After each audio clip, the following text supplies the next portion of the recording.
غزہ کے حوالے سے ہیں کہ غزہ میں جو پاکستان کیا فوجی جو ہے وہ آرمی بھیجے گی وہاں پہ امن کے لیے، امن پیس مشن بھیجے گی، یعنی اسحاق ڈار صاحب نے کل پریس کانفرنس کی ہے اور یہ بتایا ہے کہ امن منصوبے میں ہماری تمام تجاویز شامل نہیں ہیں۔ یہ انہوں نے اس میں جو ہے وہ اعتراض کیا۔ غزہ کی سیکورٹی فلسطینیوں کے پاس ہوگی، معاہدہ ابراہیمی کا ایسا نہیں بنیں گے، ابراہیم اکارڈ کا ایسا نہیں بنیں گے، یہ دو لوگ جو کہ پچھلے دنوں میں باتیں بھی ہو رہی تھی۔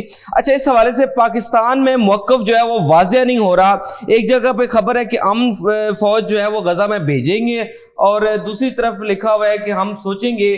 تو اصل بات کیا ہے کہ بھیجنا چاہ رہے ہیں، رکاوٹ کیا ہے اور وہ کس نوعیت کی جو ہے وہ امن جو پیس مشن ہوگا؟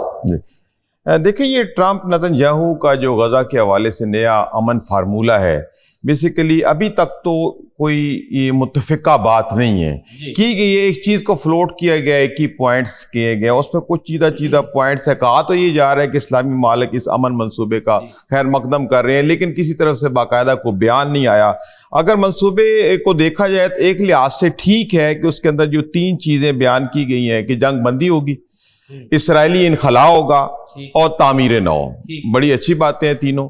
لیکن اب دیکھنا یہ ہے کہ ان 21 پوائنٹ کے اندر جو سب سے اہم پوائنٹ جس کے اوپر بحث چل رہی ہے کہ منصوبے میں حماس کا حکومت میں کوئی کردار نہیں ہوگا، اور اسی طرح فلسطین سے بھی کوئی جو ہے وہ سٹیک ہولڈر نہیں لیا گیا۔ بیسیکلی اس کے اوپر جتنے بھی تجزیہ کار بات کر رہے ہیں یا جنہوں نے بھی اس منصوبے کو تفصیل سے پڑھا ہے، کل بھی ہماری بات ہوئی اس سلسلے میں، تو یہ کہہ رہے ہیں کہ جب سٹیک ہولڈر ہی اس کے اندر نہیں ہے، باہر سے دنیا ساری اس کے اندر آپ رکھ رہے ہیں لیکن سٹیک ہولڈر جب نہیں ہے تو تب تک اس منصوبے کی بنیاد ہی جو ہے وہ غلط ہے۔